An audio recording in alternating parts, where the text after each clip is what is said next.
Peuple congolais, lelo na ye pona to solola di solo na problème oyo ya Antoine Kizenga. Antoine Kizenga azali koko ya bakoko. Me na moya lelo yo na yoki di solo ya Antoine Kizenga baza koloba yango neti G, mais ezali GT. Ezali réalité, ezako salama lokola ndenge tomonaka na course oyo ya baveugle bongo voyant asimbi aveugle basako kima mbangu tango ba gagner course balobi ke aveugle wana mutakozwa coupe ba pesi coupe na aveugle parce que course ezalaki ya baveugle. Voyant malgré azako mona malgré abendi aveugle mais bamoni ke aveugle azali mbangu makasi yende a gagner course pona nini. Voyant nde mutu bendi aveugle na mbangu, voyant nde mutu azali mbangu aveugle a résister na mbangu ya voyant tango babimi bapesi coupe na aveugle. Me moto akosepela coupe wana ezali voyant mutu akokende komela masanga na babar aveugle azongi na ndaku ake kovanda. Bandeko na ngai makambo ya palu tangu boza kolobake palu azali kolinga kopesa candidature na ye pona azala président ya république na 2018, me Kizenga na mbula oyo akomi nango na 92 ans. Ifo toyeba yango ke bakongole mingi bazali na lokoso ya mbongo, me bazali komona teke mboka na biso ezali na pokoso, bazali komona teke mboka na biso ezali occupé, bazali kosala yango pona ba intérêt na bango. Bandeko na ngai na kopesa bino bakombo oyo il faut bon retenir yango, batu oyo nde batu baza komema Kizenga na aventure oyo bakokoka yango te pe ekosalama te. Kabila azali beti te po akamata dauphin na ye apesa na Kizenga. Bandeko na ngai boto se komplike na ba problème moko ya pamba te oyo eza kokotisa so na distraction. Tala batu oyo bazali komema Kizenga na aventure, batu oyo bakei pona na ndenge ke Kabila andima bango, amona bango ke batu oyo bazali pona ngai apesa bango mbongo. Le poste ya président de la république Kabila akoki kopesa yango na n'importe qui te. Tolanda batu ya palu oyo bazali komene campagne boyo batiki muzitu na pembeni po bamoni ke muzitu neveu ya Kizenga akoki ko déranger bango. Tolanda Ida Zumba nièce ya Antoine Kizenga, yende mutu azali na en tête ya makambu oyo nyoso tu. Serge Lukoki, secrétaire particulier ya Antoine Kizenga. Joseph Kabila, président de la République, angonde mutu baza kokende epai na ye pona ndenge ke bayebisa Kabila ke président ba difficulté ozana yango soki biso tozwi pouvoir wana après tokozongisela yo yango. Bango nde batu bazo kokende kolakisa Kabila ke Kizenga asa komi koko ata na lelo yo tobomi ye ezali na tina moko te, asi ale ekoki pesa biso pouvoir, pesa biso ba moyen protéger yo. Donc Ida Zumba nièce ya Antoine Kizenga, Serge Lukoki secrétaire particulier à Antoine Kizenga, Wolf Kimasa nouveau secrétaire permanent du PALU, Martin Matuku cadre du parti PALU et Martin Kabwelulu cadre du PALU ministre des Mines. Voilà mutu oyo azali initiateur ya makambu oyo ya assassinat prémédité ya PALU ezali Martin Kabwelulu cadre du PALU ministre des Mines. Yende mutu apesi idée na Kabila ke président pona tokende na ndenge ke ozonga na pouvoir noki buta Kizenga azali lisusu mutu ya koumela te na mukili totia ye président pona bikolo yo simba Sénat tokolekisa ye yo kozonga na pouvoir. Mais soki Kabila zongi na pouvoir, Ida Zumba, Serge Lukoki, Wolf Kimasa, Martin Matuku, Martin Kabwelulu, est-ce que pasi na bino ekosila mais ba congolais oyo baza koboma partout bokosuka na bango ndenge nini.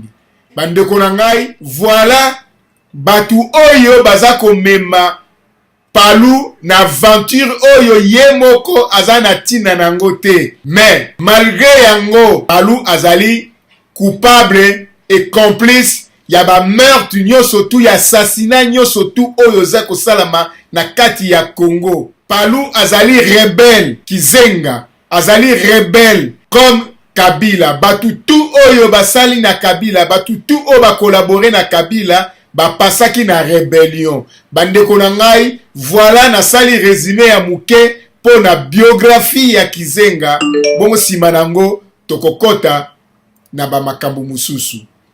Antoine Kizenga, né le 5 octobre 1925 à Mushiko, Bandundu, est un homme d'État congolais, premier ministre de la République démocratique du Congo de 2006 à 2008. Proche de Patrice Lumumba, chef du Parti solidaire africain, PESA.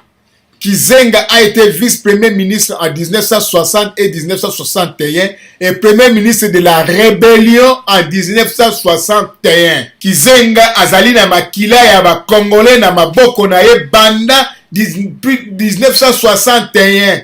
Azalaki premier ministre ya ba rébellion avant même 1961. Kizenga azalaki rebelle. Son gouvernement à Stanleyville, Kisangani actuel, a été reconnu par 21 pays d'Afrique, d'Asie et de l'Europe de l'Est en février 1961. Il a été emprisonné à Boulambemba de janvier 1962 à juillet 1964. Il sera libéré après que le membre de MNC Lumumba, avec à leur tête Antoine Kiwewa, exige sa libération. Déjà le 25 septembre 1962, le Sénat avait défié Kasavubu en votant une résolution qui exigeait la libération immédiate d'Antoine Kizenga. Bandeko na ngai, soki botali yango bien bokomona ke tata oyo azali rebelle kimpakane eloko ko sauver ye soki akufi po akokufa mbula oyo ekoki pona ye soki akufi avant te to récupérer Congo tata oyo akokota makala akene ko souffrir na makala place akene ko sukisa vie na ye na makala batu bakolanda ye batu na ye oyo baza komema ye na aventure Ida Zumba, Serge Lukoki, Joseph Kabila, Wolf Kimesa, Martin Matuku, Martin Kabwelulu. Ida Zumba yende mutu azako s'occuper na Kizenga depuis mort ya femme ya Kizenga et etikali sikoto yeba femme ya Kizenga akufaki ndenge nini pona yo Ida Zumba nièce okoka siko ko prendre Kizenga en charge comme soki ozali mwasi na ye. Peuple congolais, combattant, combattante, résistant, résistante. Omoni biso la congolais, tobimi trop to koti na Europe, to kebita na mikilinyo surtout tozali. Toza siko na cadre.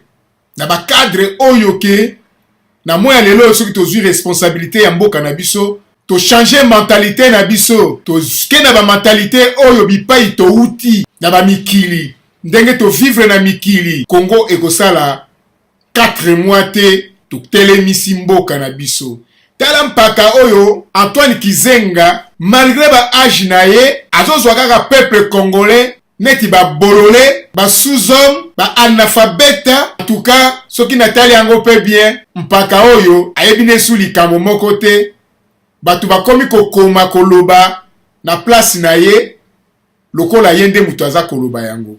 Pour ce qui Palu azali ki Antoine Kizenga azali na ba faculté na nyonso tout ayebi yango bien que azali complice ya majorité présidentielle ayebi yango bien que makambo ya lingi koloba oyo ko condamner majorité présidentielle yepe azali na kati na yango soki te mbele kala penza asa bimaki na kati na yango mais tanga azalaki na kati na yango azakolia azalaki na esengo.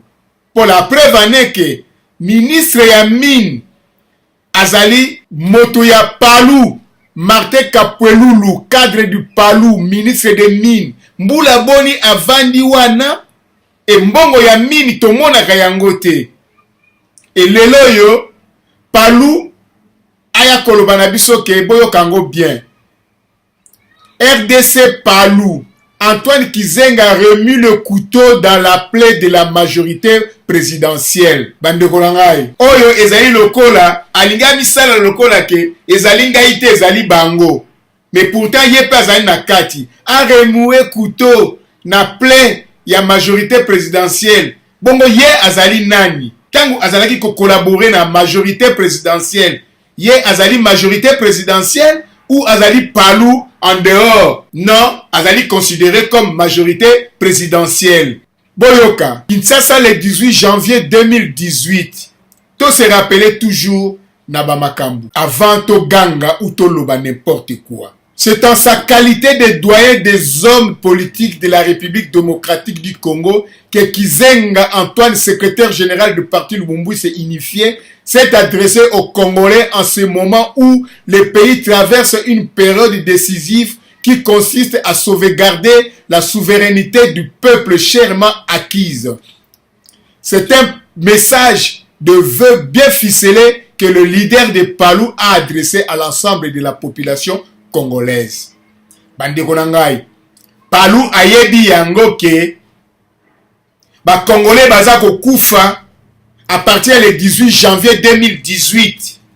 Beni, Ituri, Goma, azalaki wapi. Pour lelo yo kaka aya koyeba ngo à partir du 18 janvier que Palou abelela ke apesa ba condoléances na ye. O ezali neti ko sakana na biso et peuple congolais lobi pe bo telemi bo beteli Palou maboko bo voter Palou batu ya bandundu boza komona yango tozali ba ngati ba tribaliste te mais soki bino moko bozali ko condamner biloko yo te soki bino moko bo telemeli ba makambo yo te tokoloba nini. Peuple congolais, la RDC a vécu une année douloureuse entre 2017, puisqu'elle a été durement touchée par plusieurs calamités et plusieurs tueries, faisant plusieurs victimes et des dégâts matériels. Pona Palou, babandi koboma batu bena 2017. Bande konangai, batu ya ndenge oyo, toko vote bango ndenge nini? Batu ya ndenge oyo, toko pesa bango batan. Est-ce que Palou ipenza mutu azako loba biloko yo koko ya ndenge oyo? To batu oyo bazali koluka bazwa ba pouvoir. Bango nde mutu bazako loba biloko yo na kombo ya Palou. Bino ba grand journaliste ya Kinshasa, ya Congo. Boluka Palou boko terroger Palou. Bo poser Palou ba question yo tozo koka ko poser ete ye moko penza. Toyoka voix na ye soki akoloba. Mutu mususu a répondre te kaka ye moko Palou, pas d'interprète. Nandini yango te ke bako permettre bino occasion ya ndenge wana. Je présente mes très sincères condoléances aux familles des victimes et je transmets ma profonde sympathie aux blessés. Aux familles des victimes wapi oya za koloba. Oya ba marche yango nde azo koloba. Parce que ce total à partir de 2017, ezali ba marche, batu bakufi na marche. Mais avant 2017, na Goma, na Ituri, na Kivu, mpaka oyo alinga sakana. Batu oyo baza ko tia vie na ye na danger. Baye bango bien que peut-être Palou okoma décembre 2018 ite. Bon interroger Palou bien. Akokufa kaka na bake. Ah ngai te mkomsubo ko poser question akamu atikali libela. Je reste directement ou indirectement aux côtés de tous ceux qui ont été et qui sont encore dans le deuil et dans les souffrances, a-t-il dit. Azako sala azako koloba biloko azoloba ya batu bakufi na manifestation to ou bakufa mikolo nyonso. Palou ayebi yango te ke Frank Diongo bakanga ye aza na prison. Ayebi yango te ke aza innocent. Mais tango wana azalaki na Kabila. Pone nina isaki Kabila te ozo kanga batu pamba. Palou ayebi yango te ke G Koko bazo sambisa ye na mbetu ya hôpital. Pourquoi tanga keneke pa ya Kabila ayebisaki Kabila te tika bana wana? Oyo ezali ba cinéma. Sans réserve, le Palou regrette que l'exercice de la liberté démocratique occasionne des pertes en vie humaine et condamne avec la plus grande fermeté toutes ces tueries barbares dirigées contre des populations innocentes et contre les éléments de la police nationale et des forces des armées. Pandokonangai, Palou, sans réserve, le Palou regrette que l'exercice de la liberté démocratique occasionne des pertes en vie humaine.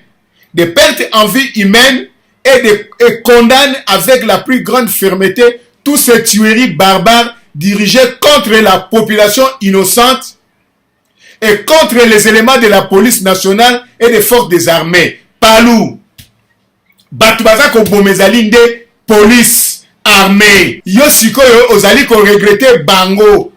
Banani baza koboma police. Banani baza koboma armée. Bango na bango baza komi boma na pona balakisa ke bopoza mutu baza koboma bango. Yo yebi yango bien Palou en tant que politicien et rebelle.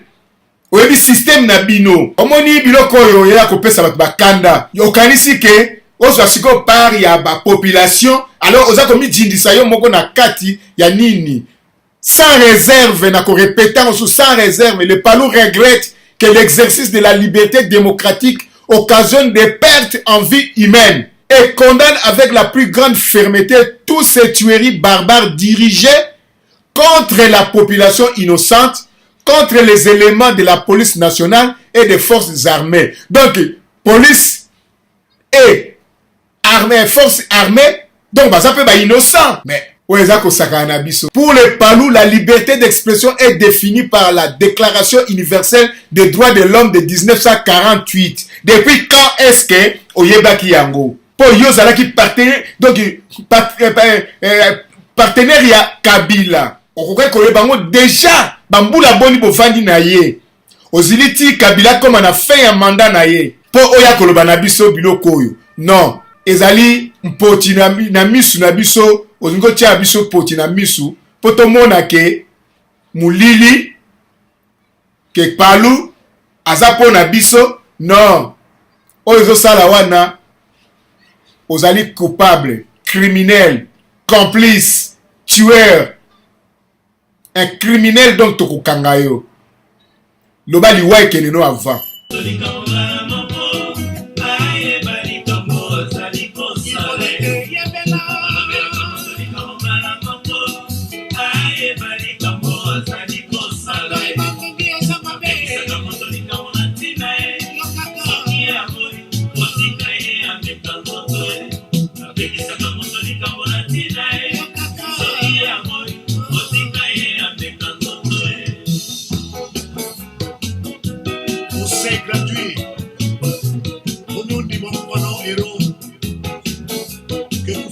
Le Palou appelle à la protection des valeurs qui fondent la démocratie et la succession au pouvoir doit se faire de manière démocratique et de façon pacifique par le biais d'élections libres. Palou soko y bien ok, élections libres. Combien d'élections y ont passé na Kabila? Est-ce que zalaki libre? Yeb sabsona no secret wana. Est-ce que Kabila a gagné Kambemba? Est-ce que Kabila a gagné Tshisekedi? Pona nini Katumbi alobaki troisième penalty? Non. Soko lingi ko se racheter. Ba se racheter ndenge wana te. Vanda batu bakufi trop. Ou encaissé ba mort ya batu trop. Au sujet des élections, Antoine Kizenga pense que c'est l'unique voie d'accès au pouvoir d'État. Sans élection, toutes les autres actions de lutte contre la pauvreté sont inefficaces, dit-il. Kizenga na kati ya bandundu pauvreté zali. Osali nini? Yo, doyen paka. Mutoza na expérience. Balumumba tu bakufa totikala ki na yo. Kaka na kati ya bandundu. Osali nini? Kizenga oyebi yango bien ke ba Rwandais ba envahir mboka na biso. Bango nde bazo ko boma na côté est. Museveni na Kagame. Osali nini? Bangombe bakoti na kati ya bandundu. Osali nini? Olobi nini? Toyoki yo ata mukete. Par la même occasion, Palou espère que la date des élections communiquée par la CENI sera la dernière car le peuple congolais n'a que trop attendu. Ça, c'est pas notre problème. Bisoko tutolingi na biso makambo élection wana te. Po eloko moka malunge ko sala mawana ezalité. To boyi yango. Mais yo lingi yango itali yo. Qu'est-ce que je veux dire par ce conseil? J'ai voulu leur faire comprendre que mon parti, le Palou et moi-même n'acceptons le calendrier qu'à condition que celui-ci soit le dernier et qu'en conséquence, nous ne pourrons supporter une autre prolongation éventuelle qui ramènerait notre pays 50 ans en arrière, a-t-il dit Antoine Kizenga. Oyo nyonso tout soko botalaka ba texte ndenge ezali, ba phrase ndenge ezali construite, ce n'est pas toi Kizenga qui parle ça, qui écrit ça. Tu n'as plus le temps à réfléchir ba makambo. Et soki lelo yo e Kabila élection salamité okosala nini. Voilà le koto odila yangwana. Moto nyonso to akolobake ako insister que élection salama na le 23 décembre 2018, il faut appeler sa solution que ce que salamité na kosala boy. To kosala boy. Mais sikoyo tango yo lobi wana sa solution na yo. Ce que salamité okosala nini Kizenga. Est-ce que okoma ti ba date wana? Soko komi na ba date wana, okoma na combien d'années? Po ndenge ozali wana ozali mutu il faut lataka ba couche na moya lelo. Ba prostate tout ebeba na moya lelo. Sans na yo ya ebeba ko kanga masubo ko kango lusute. Ozali mutu oyo hygiène na yo il faut ba surveiller yango. Ba changer ba couche, ba changer ko biloko nyo surtout ko lesa yo. Soki to komi na le 23 décembre 2018 et le komoke salamité okosala nini. Force na yo nini okobimisa. Bandeko na ngai, biloko mususu bazo saka en esprit na biso na batu oyo bantouré Kizenga. Tamsu to kolanda tato yo, to kotake mpako yo, pamba batu ya pamba oyo baza ko entouré ye, bango nde mutu bazo ko lakselongi ya tato yo. Croyant comme quoi que tokoyoka mawa ya mpaka pe toko voter palu pona Kizenga lokuta batu nyonso tout oyo bazalaki collaborer na Kabila na élection mutu mon côté à voter bango. Toujours au sujet des élections, le palu demande à la CENI de gérer les contraintes qu'elle a soulevées dans le but ultime de respecter les délais communiqués. Les contraintes ne doivent pas s'ériger en obstacle dans le processus de la réalisation des élections, argue le secrétaire général de Palu. Mais bizarre, na kati ya ba contrainte wana nyoso tout, contrainte moko kaka mutezali très importante et ali contrainte sécuritaire. Na contrainte sécuritaire wana na Ituri, population nyoso tout bazako kima. Na Goma, population nyoso tout et bima. Ba mort ezali toujours. Est-ce que calendrier, fichier ya nanga ezali toujours na ba même batu oyo basalaki recensement ba kombo ya batu wana bazali toujours vivant et bazali toujours na Congo. Ndenge nini nanga akosala pona alongola ba mort po ya des morts. Ndenge nini nanga akosala po ayeba ke bato bakini bakoti ba Uganda ba Burundi alongola bango na fichier parce que batana bako voter te. Peuple congolais, élection ekosalama, contrainte oyo sécuritaire ekolongwa ndenge nini po yango ezali ti lelo. Antoine Kizenga formule le vœu que l'année 2018 soit celle des élections et apaisée, celle de la fin des querelles politiciennes à la fin de promesses sans lendemain. Quelles que soient nos opinions, souligne-t-il, quels que soient nos désaccords, cultivons la tolérance. Kizenga ezali yonde mutu okomi babiloko ete bakomeli yo yango tozali lisu bana mikete oyo boya neti bokosa boza kosala babiloko pona ko faire plaire kosala plaisir na Kabila pona bovanda bisika bovandi wana. Kizenga abimaka lisusu te, Kizenga azana likambo kwa koloba lisusu te. Donc batu oyo bazali komema ba histoire oyo ya Kizenga ke Kizenga alobi boye ezali Kizenga te. Le Palu ne va donc plus tolérer le report des élections en RDC. S'il y a les reports Palu, qu'est-ce que vous allez faire? Voilà la question. Répondez-nous à cette question-là. Piso nyos tout ba peuple tout tozo koluka yana. Nga nazali d'accord pour na ba arme. Soki Kabila linko lungwa te, donc mindukezia e benga na Kabila. Nazali d'accord pour na yango. Bino Palu Bolobi Nini ne va donc plus tolérer le report des élections. Sinon, qu'est-ce que vous allez faire? Des lâches.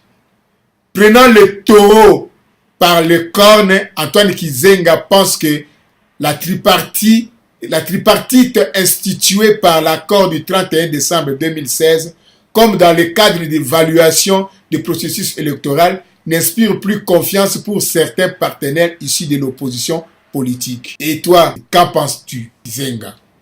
Au sujet de la loi électorale, le Palou estime pourquoi une partie Bozoloba Kizenga a dit, et dans l'autre, le Palou. Parce que Palou, c'est un ensemble. Kizenga, c'est un individu qui parle, qui dit. Et Palou, c'est qui? C'est un ensemble. Voilà. Et Sika Boza Komi Kosama Yangoana. Au sujet de la loi électorale, le Palou estime que plusieurs avis ont été émis. Il constate que la loi érige une discrimination sociale fondée sur le capital, c'est-à-dire l'argent. Le Palou, il y a beaucoup d'argent. Kizenga, l'argent. Président, ministre Yamin, Azana Mbongo, mais poursuit Kizenga. Là, tantôt Palou, maintenant Kizenga. Poursuit Kizenga. Le Palou s'incline devant la volonté des législateurs. Comme vous le constatez, le Palou a de grandes ambitions. Le Palou présentera le candidat aux élections à tous les niveaux, comme je l'avais dit le 22 août 2015. Ceci appelle au niveau interne du parti les redynamisations de nos activités du parti à travers la réalisation de nos cellules de base, la collecte des cotisations, y compris la cotisation spéciale élection, dont je décrète aujourd'hui son lancement officiel sous la supervision des secrétaires permanents du parti, a-t-il révélé. Bandeko nangai, wana nyoso tu ezali cinéma, Palou, ayebi karake, babandi koboma batu, na Congo, à partir du 18 janvier 2018, oyo ako voté Palou, azali Zoba. Palou, na prouvé bino ke, Tatoyo azane mpaka ayebine su eloko moko te, me bato oyo bazali pembeni na ye ba jeune bango nde bazo luka balia bazo kokamata elongi ya mutu bati yango lokola ndoki alati masque alaksi elongi ya mutu oyo azali innocent alors que ye abatami na sima boyini mutu wana alors que mutu wana azali ne ndoki te.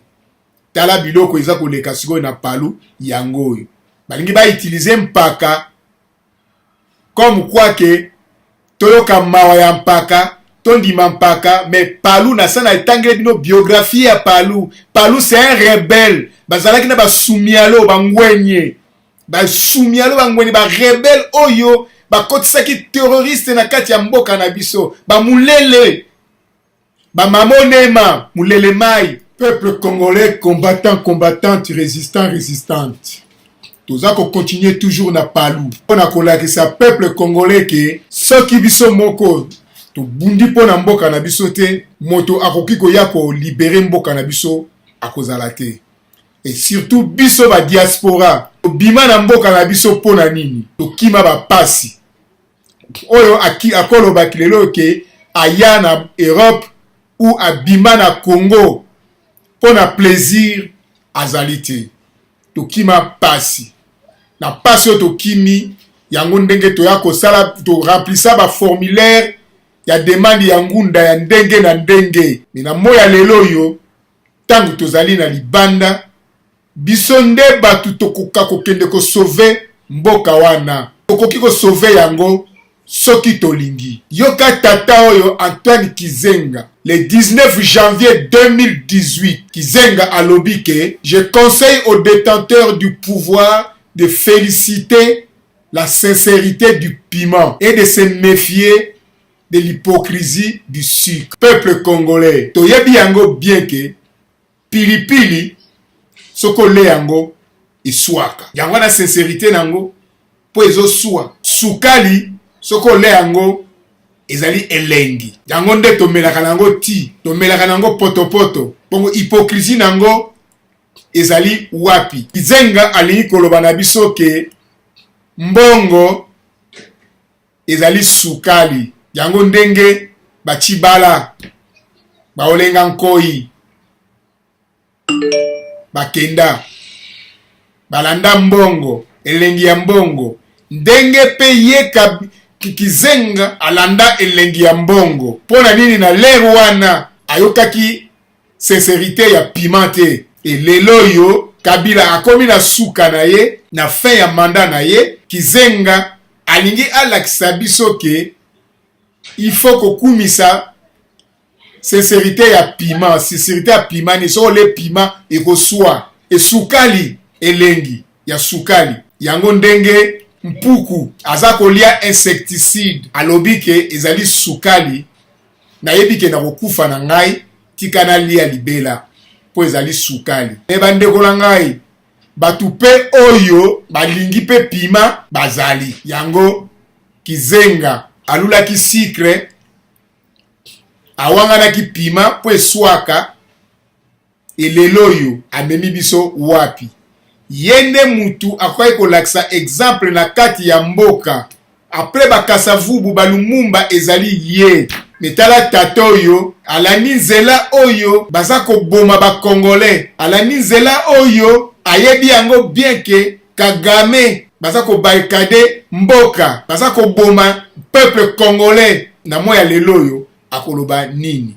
Parce que ye moko pe azalaki rebelle. Asa ale ekoki Azal sou na besoin pouvoir te. Mais batu na ye o natanga ki kombo pe na kotanga kombo lisusu na l'air moko. Bango nde batu baza kolinga kosakana na ba peuple congolais. Pas tous les peuples congolais mais batu abandundu. Azozo nde batu abandundu bazoba e bino batu abandundu soki bo appuyer biloko oyo. Bolobi ke palu.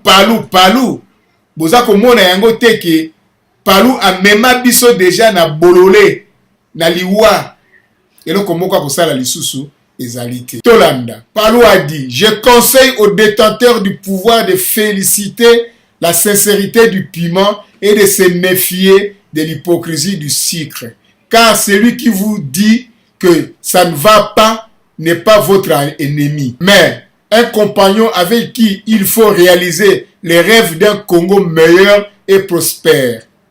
Par contre, l'homme qui vous flatte, vous tend un filet sous le pied. Conseil Antoine Kizenga, secrétaire général du parti Lubumbiste unifié, Palu. Le chef du Palu s'est exprimé dans un message de vœux à la nation et aux militants de son parti à l'occasion de la commémoration du 57e anniversaire de la mort de Patrice Emery Lumumba. Oyo ezali koseka batu. Peuple congolais tangu kolonini, peuple congolais akomona penza ke leader oyo aza faux leader. Kolonini tangu Palu alobi boyo ki maloba kitoko bokumisi yango bo féliciter ye. Mais tangu alobi wana amibwakeli ye moko buzoba. Mbula nini avandi na Kabila, badega nini Kabila asali, Palu akosome yango. Palu ayebaki yango bien que élection ekosala matin na 31 décembre na 2016. Palu ayebaki yango banda kala adenosa yango te pona nini. Parce que Palu amona na kasute na libanda te. Palu alanda kasu ba information te. Ayebi eloko moko sute. Ba muzitu bayebaki yango. Po muzitu akoloba ngo l'air nyonso tout. Élection ekosala matin. Et puis mutu a poussé Palu po babima na majorité présidentielle yali muzitu. Yango sikoyo nièce ya Kizenga bafuti yela basali nyoso tu Kizenga abengana muzitu. Danger ya Palu ezali na Ida Zumba, nièce Antoine Kizenga, Serge Lukoki, secrétaire particulier Antoine Kizenga. Yende mutu azali pembeni ya Antoine Kizenga po choki ba lobby aza ko expliquer ko Antoine Kizenga po Antoine Kizenga aza ko yoka susu bien te. Antoine Kizenga soka lobby n'importe quoi oya ko loba ye akobalola ngo na ndenge na ye po koma kitoko na ndenge na ye. Wolf Kimasa, nouveau secrétaire permanent du Palu. Martine Matuku, cadre du parti Palu, et Martin Kabwelulu, cadre du Palu, ministre des Mines. Yende Mutu azako sala liaison entre Kabila na Palu. Yende Mutu azako pesa Kabila ke calme padron, donc ngamoko nazali wana na ibinde toko sala yende mutu ide utake pa ina ye pona ba bengana muzitu azali obligé ya koloba na biso vérité soka lingi to croire ye to ndima ye to soutenir ye. Il est temps que a parler biso vérité. Pourquoi batie nganda azwa fièvre ya Katumbi te ke oyo na ko trahir Kabila te, mais Kabila baza ko boma ye ti lelo yo Katumbi ali koloba na biso vérité ya Kabila te. To continuer na Palu na 57e anniversaire ya mort ya Lumumba. Lumumba akufaka pona nini? C'est ça eloko Palu ifaye biso tina nini babomaka Lumumba. Banani baboma Lumumba. Palu ifaye biso rébellion oyo ya zalaki babundaka na banani contre population esalaka ye nini? Est-ce que Lumumba akenda na rébellion? Palu azalaki mutu akufa na honneur. Tokunda ye na honneur, mais Palu akomi kokufa na déshonneur. Et bakomi koloba na place ya Palu. Batu oyo natangi kombo bango nde mutu azoko koma sikoyo na place ya Palu. Palu ne dit plus rien du tout. Palu akoma miwe. Atanga lisusu te. Palu azana ta ya kotanga te. Na bandundu kuna radio nini Palu avanda ayoka radio. Rien. Palu azasu na imagination te pona Congo. Pona Palu, Congo est commis le passé. Ils allaient derrière lui. Dans son message, lui, devant des centaines de militants de son parti, Antoine Kizenga s'est dit profondément inquiet de la détérioration continue de la situation politique en RDC. Motonyoso, ce qui a senti que liwa est commis koya, a commis kosambela nzambe. Mais tant que jeune, olobine likambo ya kosambela ou kokende na église, akofinga yo. Mais ce qu'on va akomi mpaka, et le kamumuso akosala yalite, ayebi ke na komi siko na pene ya liwa, akomi kosambela nzambe, nzambe na ngai, salisa ngai, nzambe akosalisa yo mpaka na 92 ans, akosalisa yo lisusu te changer prière, o prier mabe. Yango oyo Palu akomi kosala, nzambe akoyoka ye lisusu te. Les Palu regrettent que l'exercice de la liberté démocratique occasionne des pertes en vie humaine. Nous pensions qu'avec le début des processus démocratiques du Congo, la violence en politique étant évoluée. Nous pensions qu'avec le début des processus démocratiques du Congo, toza indépendance na 1960. Alors, début la démocratie na biso et banda na ane nini? Palu ayebisa biso. Et banda na ane nini? Parce que le Palu, makambo e Palu alobiango à partir le 19 janvier 2018. Le 19 janvier 2018. Alors, tu as indépendance en 1960, le 30 juin 1960. Et les Palu regrettent aujourd'hui que l'exercice de la liberté démocratique occasionne des pertes en vie humaine. Nous pensions qu'avec le début du processus démocratique au Congo, la violence en politique étant révolue. Malheureusement, nous regrettons que le pays revive aujourd'hui les images macabres que nous déplorons. Mawamingi, trop de morts, trop de destruction, trop de pertes en vie humaine par des attitudes extrémistes. Il n'y a pas des attitudes extrémistes. Là encore, Palu au Mikosi. Extrémistes, on va kamina sap. Bango ndio benga extrémistes. Et policiers eux bazako boma batu. Soldats eux bazako boma batu. Oya kangi Jekoko. Justice est condamné Jekoko. Bazali banani. C'est bango ndio il fallait au condamner. Mais tant que lobi extrémiste, ozali toujours na Kabila. Mawamingi Kizenga okokufa na honneur te. Okokufa tokobosa na yo. Bakotila yo monument te. Osala rébellion au boma peuple congolais, innocent na kota Kisangani. Ya epelaka mabe yo bangwenye Sumialo Mulele, mais soki le loyo gouvernement oyo ekwei to récupérer pouvoir yo ata comme na 100 ans okosamba po o justifier rébellion ya Kisangani. Kizenga et le Palu sont prêts pour les élections et rappellent que la demande du peuple congolais d'aller aux élections le plus rapidement possible et cette demande est constitutionnelle légitime. Non, peuple congolais aza kosenga kokende rapidement na élection te oyo toyebi ke kozala tricher. Non, yango nazo kosenga sikoyo na ba diaspora, peuple congolais, bino batu boyo bozali ba spécialiste ya informatique. Banda machine oyo ya élection e banda ki kolobama na kati ya Congo, nanu toyoki ba diaspora ba pesi biso ba explication ba détail ya machine oyo ezali na nanga te. Soni mingi po na diaspora, soni mingi po na bayaka kosala ba étude awa, ba informaticien congolais bo expliquer biso machine wana ndenge nini toki ko intercaler que tricherie esala matin na machine wana, bo pesa biso détail ya machine wana, composition ya machine wana.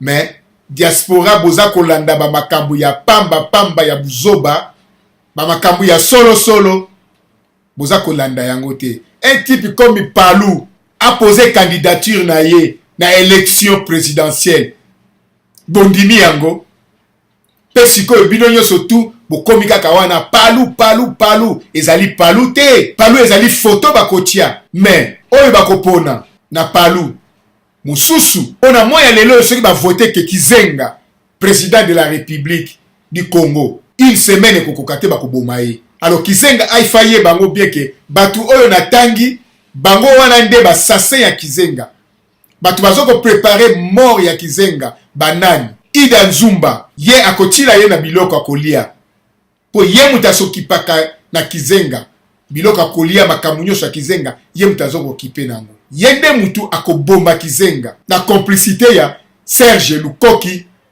Wolf Kimasa, Martin Makutu, Martin Kabwelulu. Après bake koyebisa Kabila ke patron to bomi ye, Kabila apesi bango mbongo ou makambo oyo bayokanaki nango. Mais na pouvoir botia motema kuna te, bakokalinga bango kaka ndenge bakalingi ba Olenga Nkoyi, ndenge bakalingi ba Chibala et tant d'autres, ndenge pe bakalingaki basango oya Senko. Bandeko na ngai, Kizenga amikosami akanisi ke peuple congolais azali toujours peuple oyo na tango ye arenyaka.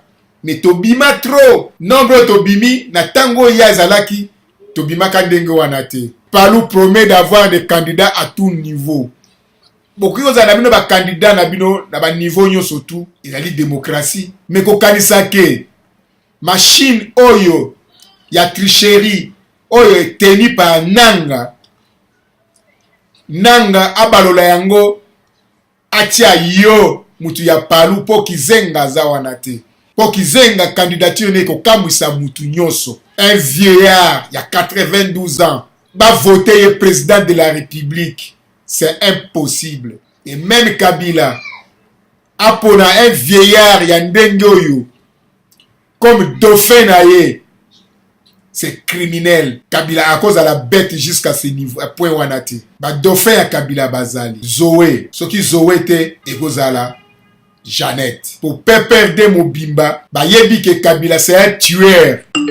Baza na peur ya Kabila tant que tueur. Ce n'est pas en tant que président de la République ou chef moral ya PPRD, non.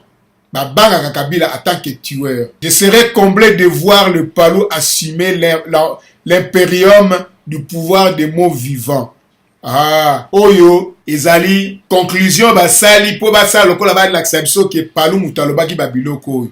Non, ezali bino batu bokomi babiloko yo, surtout yo Martin Kabwelulu, vrai responsable et assassin ya Palou, pour mort ya Kapalou, et qu'on a prémédité par 1, 2, 3, 4, 5 personnes, Oyo, Ida Zumba, Joseph Kabila, Serge Lukoki, Wolf Kamisa, Martin Matuku, Martin Kabwelulu. Voilà Batou, Bazako prémédité, Moria, Palou. Et Palou, alobake, je serais comblé de voir le Palou. Quel Palou, je serais comblé de me voir assumer l'impérium. Ce qui kabillé président Moutazo Lubayango. Mais alobake de voir le Palou Les Palou, c'est qui? C'est un ensemble. C'est qu'il y a quelqu'un là-dedans, na Palou, oh ya komi makambo yo. Ayoki soni ya kotia kombo na ye, assumer l'impérium du pouvoir des morts vivants, afin de faire de la RDC non pas une forêt vierge où règne la jungle, où les gros arbres s'accaparent de toutes les eaux de pluie, mais plutôt un jardin botanique où toutes les plantes ont la même chance d'être arrosées, promet le chef de Palou. Mais non, conclusion, il y a trop flatteuse. Et cela prouve que ce n'est pas Palou qui a conclu de la sorte. Qui est derrière tout ça? Qui? Muzito, si c'est Muzito, il est temps que au dénoncer en œuvre. Voilà, Palou, j'ai bazako mema, bazozo ampaka ya batu, bazola kisaye, mafuta, poto mona ke Palou mutu, azako lobabiloko yo, mais, na sima ya Palou, batu bazako lobabiloko yo, bazali, Ida Nzumba, Serge Lukoki, Wolf Kimasa, Martin Matuku, Martin Kabwelu, le cadre du Palou, ministre des Mines. Tipoyo alongwakate. Yende mutu, azako beta manœuvre oyo, mais Kabila mawamingi, manœuvre nyo surtout, et comme na suka na yango. Voilà bande konangai, iloko na ngana faire comprendre bino ke Palou azali ko jouer jeu adimisi kombo ya Gizenga, potolo bake, Gizenga mutu, azali na kati ya ba décision yo. Mais boko mona photo ya Gizenga, bande konangai, ezali photo moko Gizenga azasu na courage ya kosala quoi qu'il en soit te. Gizenga akomi na fin na ye, azali sikoyo mutu, avandi ale azili jour na ye ya liwa ekoki akei na paix nyonso tout, mais ayebi yango bien ke aéchoué na alignement nyonso tout. Lelo yo loko Gizenga asala. Voilà bandeko na ngai, eloko na ngena faire comprendre bino ke Gizenga ye moko alobi ke il faut féliciter la sincérité du piment et de se méfier l'hypocrisie de sucre. Vieillard oyo ye moko akotaki na piège, ye moko alia insecticide lokola mpuku alobaki ke nazolia insecticide oyo ezali sukali na yebi ke na kokufa. Yango lelo yo Gizenga ale insecticide oyo ya sukali akomi na suka na ye alingi asala lokola azali sain, mais insecticide se kote liye komi mutu ya liwa. Ndeko na ngai tolekisa batango na biso pona Gizenga te tolanda batu oyo tokoki kolanda o bazali na bomoi. Gizenga azali cadavre vivant. Topema botala bino moko ndenge Antoine Gizenga akomi. Est-ce que bondimi penza azala candidat présidentiel ya Congo na modèle oyo akomi? Botala bino moko vérité yango yo, réalité yango yo, ezali photoshop te oyo bakoki kozongisa ye jeune. Botala ndenge alembi na kiti ye moko bo akotelema ndenge nini. Koko oyo akoki lisusu a se présenter ba Congolais. Botala. Voilà peuple congolais, le vieux Gizenga azane mourant. Tina tolanda ye penza ezali te, mais na mboka oyo démocratie ezali, na mboka oyo état de droit ezali, même vieux wana komi na 82 ans, 92 ans, soki na moya lelo yo akufi corps na ye tokosala yango autopsie po toyebi ke akufi vieillesse te. Ba éliminer ye pona pouvoir. Pompakangani avandi na ye azalaka ministre tanga moni ki akoki lisusu te a cédé poste ya ministre na Muzitu yake kopema. Par miracle Kabila komi na fin ya mandat na ye tata oyo azonga pona auluka poste ya premier ya président de la République. Impossible. Na yango toyeba eloko nini eza ko se passer na kati wana. Bandeko na ngai, le 19 mars, lundi 19 mars, Palou, le patriarche Antoine Gizenga, chef de parti lumumbiste unifié, a été reçu lundi par le président congolais Joseph Kabila à Kinshasa. Tatoyo alongwe na Bandundu, tina Kinshasa.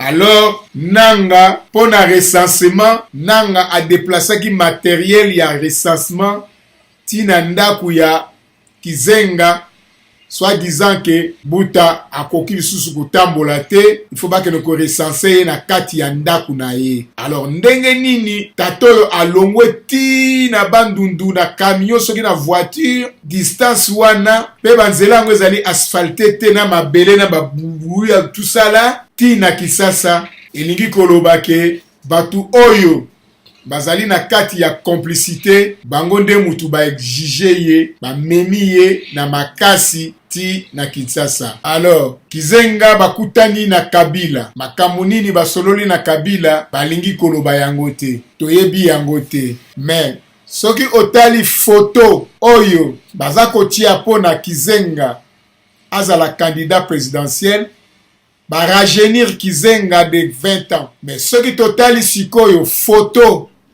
oyo Kabila a recevaki Kizenga lundi 19 mars, le vieux azali fatigué et sokotali kiti avandaki yali chaise fauteuil roulant. Alors mutoyo ndenge nini akoki kozala président de la République Tolanda.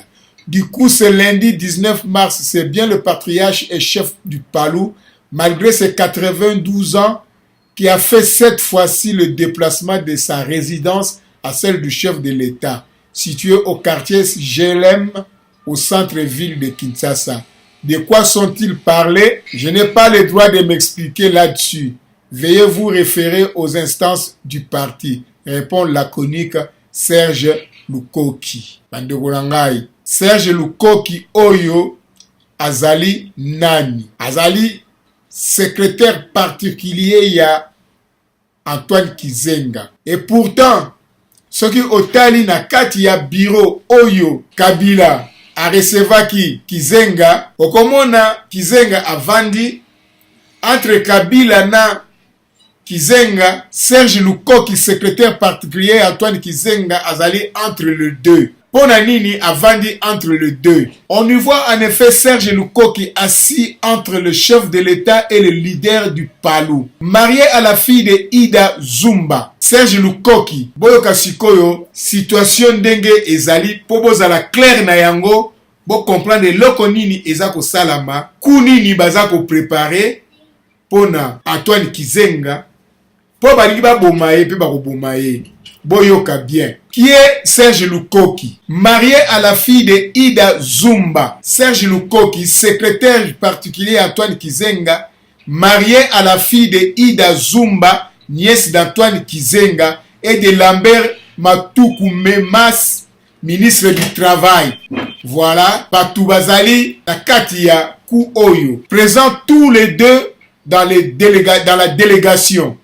Donc, c'est-à-dire que Zumba, nièce ya Antoine Kizengi, Lambert Matuku Memas, ministre du Travail, yende mutu azangaki na kati ya liste oyo ya voilà. Donc ça veut dire que ezako se passer problème, eso se passer na kati ya groupe moko familial. Zumba, Ida Zumba alasuna honneur wana te. Il a la confiance du patriarche Serge Lukoki. Très affaibli par l'âge, ce dernier perd petit à petit son audition et sa voix devient de plus en plus inaudible. Comment se fait-il que Mutu Oyo Balobike a se présenté candidat à la présidence de la République, a ko perdre petit à petit son audition, Matoi ezali kokufa. Mutu Oyo a ko perdre Matoi na ya zo kalisusu te. Maloba eza suko bima na ndenge ya mutu azako loba te. Mais ndenge nini bako no présenter Mutu Oyo azala candidat à la présidence de la République. Même ata Kabila ye moko azali zobate si oyo azali koko ya koko na ye. Lukoki lui sert donc à la fois de porte-voix pour transmettre ce qu'il dit et de haut-parleur pour lui répéter dans l'oreille ce que disent ses interlocuteurs. Donc c'est-à-dire que Tata Oyo Antoine Kizenga ayoka kalisusu te, secrétaire na ye bokilo ya Ida Zumba na Lambert Matuku oyo azali secrétaire particulier na ye, yende akomi matoi na ye, misu na ye, munoko na ye. C'est-à-dire balobi ndenge mususu ye a interprété na ndenge na ye, pour faire comprendre Antoine Kizenga na ndenge na ye. Antoine Kizenga lobby yako lobango sikoyo na mutu kopesa réponse ya Antoine Kizenga na ndenge na ye pweza la kitoko. Donc Antoine Kizenga azali nani? C'est un mourant. Vous comprendre? C'est un mourant. Peuple congolais, Liseki et Loutate. Mais pas sûr que le vieil homme ait encore tout son esprit. Souffre un visiteur régulier de la famille. Ce dernier fait aussi remarquer qu'Antoine Kizenga est assis sur un fauteuil différent des autres. C'est-à-dire sur ce fauteuil roulant. Akoki kovanda na kiti oyo bato nyonso bakovanda te. Baorgane ya vie nyonso tout ebeba. Akoki kotelema te. Bon, akosala campagne présidentielle ndenge nini. Ozo komona ke ça ba expliquer biso pona nini Mozitu balongoli ye, c'est-à-dire que Mozitu azali contre makambo nyonso toyo, mais comme ye moko contre 6 personnes, donc akoki kosala eloko moko te, vaut mieux que alongwa na ye. Faute de pouvoir marcher seul, il se serait rendu de son véhicule à la salle d'audience porté sur la chaise. En outre, en août dernier déjà, c'est la Commission électorale nationale indépendante CENI qui avait amené ce matériel à la résidence d'Antoine Kizenga afin qu'il soit inscrit sur le nouveau fichier électoral. Biloko ya ndenge oyo. Ndenge nini olobake élection présidentielle eko passé na transparence. Na ndenge nini. Et ennemi ya Congolais kaka Congolais totika kolanda nanu ba Rwandais. Boyo ya baso sala ba ku oyo. Pona ba pesa Kabila beki. Bazali ba Rwandais. Palou alobi ke ba se séparer na majorité présidentielle. Bango pe ba la majorité présidentielle ba kabwana na Kabila.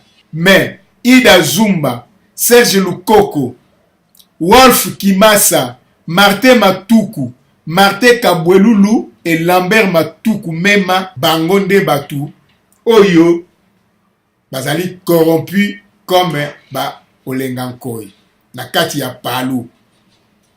Ce qui peut bati tembe Palou bako dédoubler bango comme double Palou. Sur une photo, on peut clairement apercevoir Ida Zumba qui se tient à droite d'Antoine Kizenga. Après le divorce retentissant début 2016 entre le vieil homme et son épouse, c'est elle la nièce qui pallie le vide laissé. Poursuit notre source. À l'en croire, avec l'aide de sa fille Ida Zumba, assiste son oncle et en prend soin au quotidien à chaque instant. Bongo sikoyo, mpaka lokola Antoine Kizenga. Bambula nyonso tu oyo asali a vivre na mwasi baya kokabwana na 2016 na kimpaka pona nini toyebi secret wana te. Tango mususu mwasi apekisaki ye nzela ozolanda ya nzela mabe tikango ayokaki te mwasi abendani na ye. Mawa mingi un vieillard ya ndenge wana akoma na niveau ya divorce. Et nièce na ye akoma sikoyo mwasi na ye kolambela ye. Mais na mbula oyo ya azali na yango soka sali azana besoin ya kosala ba besoin nani oyo akoede ye. Ils ont amené et exhibé le vieux à Kabila comme un trophée. C'est ça le rôle na bango ya mwana. Ba yebisaki Kabila ke tokoya na ye. Et ba ye na ye. Ont également assisté à l'entretien et identifiable sur la même photo Wolf Kamisa, fraîchement nommé secrétaire permanent du Palou en remplacement de Lugi Kizenga, limogé, fils d'Antoine Kizenga, et Martin Kabwelulu, cadre du parti et un des boulonnables ministres des mines. Banda Kabila Banda. ministre de mine kaka ye. Bon, comment andi mango que Palou a se séparé na Kabila. Donc yepe Moussala et baby. Voilà la raison oyo ba memela ki Kabila Palou ki biso moko to yebi ndenge ni tokosala ba virer Lugi Kizenga aza ko gêner ba virer Muzitu baza ko gêner atikali sikoyo bango moko ba mener opération na bango ba soutenir Kabila ba pesa Kabila beki. Voilà, c'est en fait le tableau rempli et complet de ceux qui se sont opposés à la tentative de rapprochement de ces derniers jours entre leur formation politique et les partis d'opposition. Voilà. Voilà. Alors, sikoyo baza koloba ke Palou est allié. MLC Mutubalinga bazala ba allié na bango, mais batu oyo ba boyi situation wana et pour na siko ba prouver Kabila ke tozali kaka na yo ba memi sikoyo le vieux ba memi vieux pour ba exhiber comme trophée na bango. Et voilà ba peuple batu ba memaki ye Kizenga bango nde batu oyo bakobomae. Ce sont eux en effet qui viennent de remporter la bataille interne du positionnement politique de Palou. Et ils sont venus en rassurer le président de la République. Dans leur gibecière, ils ont amené et exhibé le vieux Kizenga à Kabila comme un trophée. C'est désolé un cadre de Palou, Lugi Kizenga et ancien premier ministre Adolphe Muzitu qui ont proclamé la fin de l'alliance avec la famille politique de Kabila ont été révoqués le 15 mars des instances du parti. Voilà la raison. Voilà. Mawamingi, ceux qui biso ba Congolais, tous à comprendre été. Donc, batu bazo ko tia sikoyo, bati sikoyo, bandundu, na difficulté et bandundu, jusqu'à présent, baza koloba rien. Mawamingi, peuple congolais, ceux qui tolubike, to vivre kaka na ndenge oyo, eloko moko to kosala, ezalité. Voilà, Muzito, balongoli ye, ba écarté ye, carrément. Et le vieux Kizenga, est-ce que azali na ba faculté nenyo surtout? Non. Si koto mito mona force ya Muzitu a déclaré à expliquer biso pourquoi ba révoqué. C'est désormais ex-haut responsable de Palou considère en effet que l'accord qui liait leur parti et le camp présidentiel en 2006 et en 2011 avait pris fin depuis 2016, date de la fin théorique du second mandat constitutionnel de Kabila.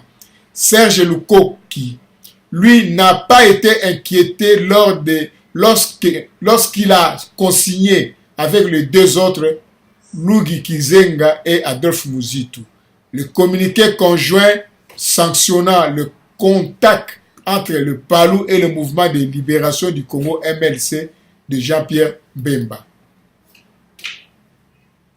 Aujourd'hui, Kizenga, fils en caisse, il ne veut pas désacraliser davantage le père, estime une source au sein de Palou. Antoine Kizenga est une icône politique en RDC. Il fut entre autres vice-premier ministre au sein du gouvernement conduit par Patrice Lumumba à l'indépendance du pays en 1960. Mais il a fait la honte. Il a fait la honte de collaborer avec un terroriste au pouvoir. Il a fait la honte de faire partie des rebelles. Il a tué le Congolais, les innocents, à Kisangani. Kizenga, pour moi, c'est un tueur. Et il sera jugé. Mes frères, combattants, combattantes, Congo Nabiso, ezali na pokoso makasi, na mobulu makasi, pona lokoso ya biso moko. Lokoso ya biso. Yango, batu bakoki ko sauver mboka wana ezali nde diaspora. To sangana, to préparer ndenge nini toki ko libérer mboka wana ba moyen ezali toki pena to sangani bien to yokani bien ba moyen ezali ke totindi bakiti pe na Kisasa ba récupérer Kisasa akambu tozomona oyo ezoleka na Kisasa pe yango nde ekomi sikoyo na diaspora boyokani ezali te. Alors le 23 décembre nayebi ndenge nini tokosala te soki moto ya PPRD azui. Le Palou souhaite que la majorité présidentielle soutienne son candidat à l'élection présidentielle de 2018. Et cela n'a à comprendre était Palou aza allié ya PPRD. PPRD bangonde bazali ba majorité présidentielle y compris Malou pe azali majorité présidentielle. Pourquoi alobake majorité présidentielle va soutenir candidature ya Palou en 2018? Le parti Lumumba s'est unifié. Palou présentera un candidat à la présidentielle de décembre prochain. Le parti d'Antoine Kizenga l'a dit ce samedi 24 mars 2018. À ce sujet, le Palou demande à la majorité présidentielle de soutenir son candidat à la magistrature suprême. Selon le secrétaire permanent de Palou, Wolf Kimasa, il s'agit de la loi de réciprocité symétrique.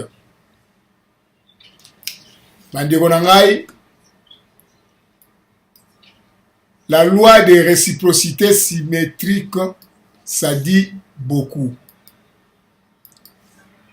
Ça dit beaucoup, très. Et le Kowana, oyo tolobaki ke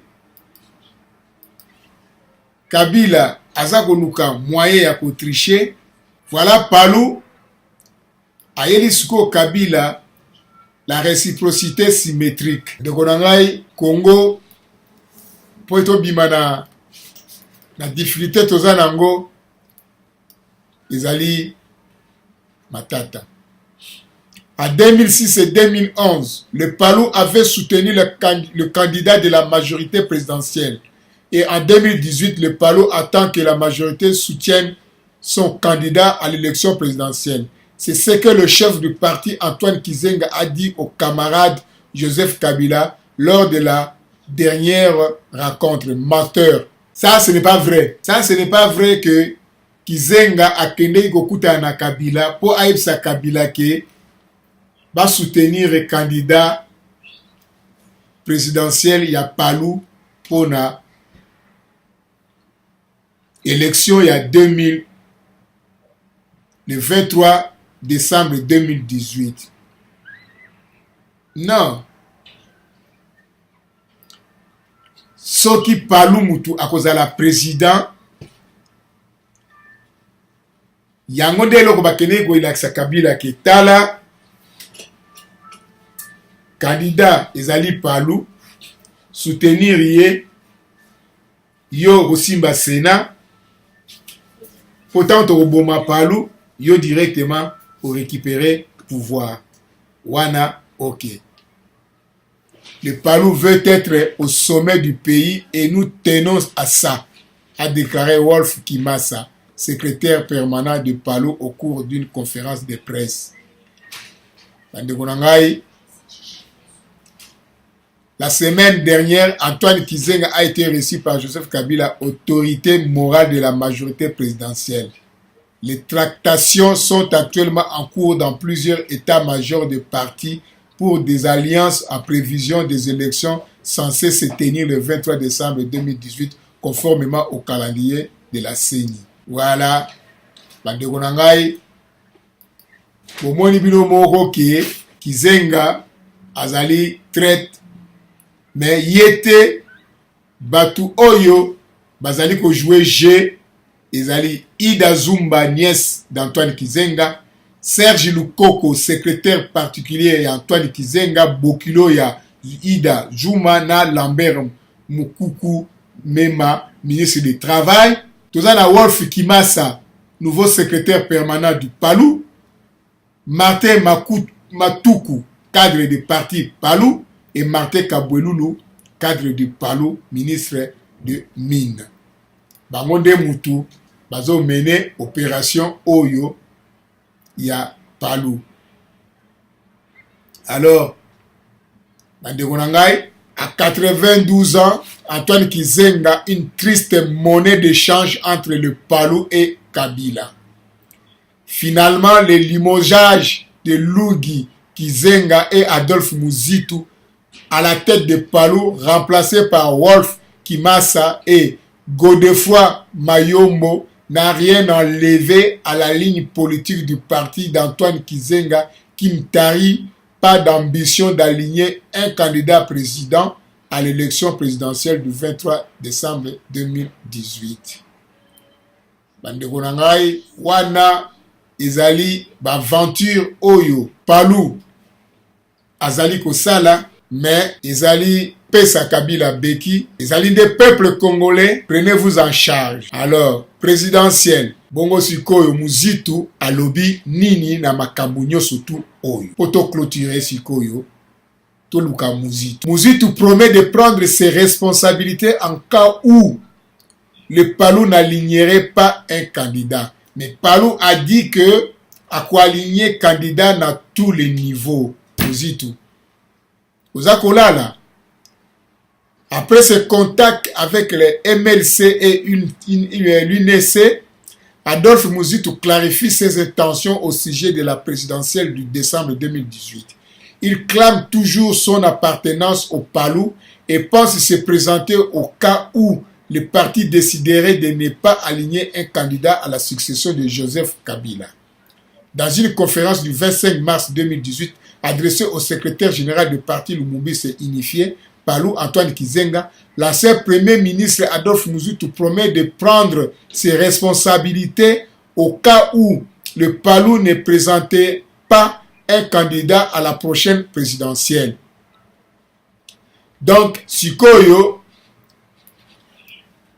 Muzitu dédoublement ya parti politique baboyi yango yo sikoyo balongoli yo na Palou molobi ki ozaka na Palou, mais na liste ya Palou ozali te, tozomona kaka Ida Zumba, Serge Lukoki, Wolf Kimasa, Martin Matuku, Martin Kabwelulu, Lambert Matuku Memas. Yo ozali wapi. Mais référant à vos déclarations faites plus d'une fois selon lesquelles le parti présentera ses candidats à tous les niveaux aux prochaines élections, je m'engage dès à présent à soutenir et à battre campagne pour le candidat à la présidentielle et pour les candidats aux législatives nationales et provinciales que le parti choisira de manière démocratique pour son intérêt et celui de la nation. Mais dans le cas contraire, précisément pour la candidature du parti à la présidentielle, je serai dans l'obligation de prendre mes responsabilités. Il a en outre pris acte de la décision d'Antoine Kizenga qui lui a relevé de ses responsabilités de secrétaire général adjoint du parti, chargé de la coordination et la commission de conseil généraux aux questions sociales, économiques, financières et électorales. Adolphe Muzitu ajoute qu'il s'engage également à poursuivre le combat pour la cohésion et l'unité des pays à travers des alliances politiques afin, dit-il, de perpétuer la lutte d'Antoine Kizenga. Mais qu'Antoine Kizenga a soutenu Tika. Élu député national en 2011 dans la ville de Kikwiti, Adolphe Muzitu a dirigé le gouvernement de 2008 à 2012. Il s'est démarqué depuis 2016 à travers des tribunes, des critiques à l'égard du régime de Kabila. Bandeko na ngai, tangu mobulu Kabila aza ko bouger Palou ekoti pe mobulu. Force ya Kabila azo panza partout. Mbongo na eza kopia koloba. Il a dit que Congolais azali lukoso ya mbongo. Alors bandeko na ngai, Voilà, ce n'est pas la peine. Yaki Toklanda Antoine Kizenga to critiquer Tatoyo bakomi kosala makambu na nsima na ye kimpaka ekoti tro. Na 92 ans, Antoine Kizenga apparaît de plus en plus comme un vassal d'Alliance Joseph Kabila Kanambe Kazembere Toile. Il est manipulé par l'imposteur de Kingakati comme un enfant. En Afrique, être vieux ne veut pas dire aussi être bête, idiot et vassal. Antoine Kizenga est un pépé de la trahison. Son fief dans le Bandundu est toujours aussi sinistré que son palou. Antoine Kizenga, même alité et en chaise roulante, a-t-il contraint à 92 ans se rendre chez alias Joseph Kabila Kanambe Kazembe Twele, sera baissé jusqu'à ce point. Antoine Kizenga sert de caution. Mais sait-il que le Néron de Kingakati n'a pas l'intention de quitter le pouvoir? Avec ce neurone qui flanche, pas sûr qu'ils comprennent. Les membres de Palou doivent montrer à la face des Congolais et du monde qu'ils ne sont de l'arbin de Kizenga ni de son alliance avec alias Joseph Kabila Kanambe Kazembere Toile. La solution est de virer Antoine Kizenga de la direction de Palou en lui accordant le titre du président d'honneur. En le laissant agir dans sa sénilité, Antoine Kizenga risque d'emporter tout le Palou avec lui. Le Palou doit cesser d'utiliser Antoine Kizenga comme une fossile paléontologique à présenter par cupidité pour retirer de sous alliances Joseph Kabila Kanambe Kazembere Toile. Tous les membres de Palou sont-ils des corrompus? Sinon, Antoine Kizenga doit être viré, sinon c'est la catastrophe. Le club est l'espace de libre expression des abonnés de Mediapart. Ce contenu n'engage pas la rédaction. Voilà, ingeta ba peuple congolais na faire comprendre bino Kizenga azali sous na faculté naye mentale te, intellectuelle te. Donc batu baza ko mener opération oyo ya Kizenga ezosenga sikoyo na bana ya bandundu baboma batu oyo soki batiki bango vivant bako interpréter toujours que Kizenga mutu alobaki yango alors que tata oyo azali susu na faculté na yete. Tata oyo politique etali ye lisusu te ezali sima na ye. Bino batu abandundu nde batu botikali pona bo ede ye bo éliminer batu oyo bazali kolinga kosakana na esprit na ye. Ingeta totikala na vigilance.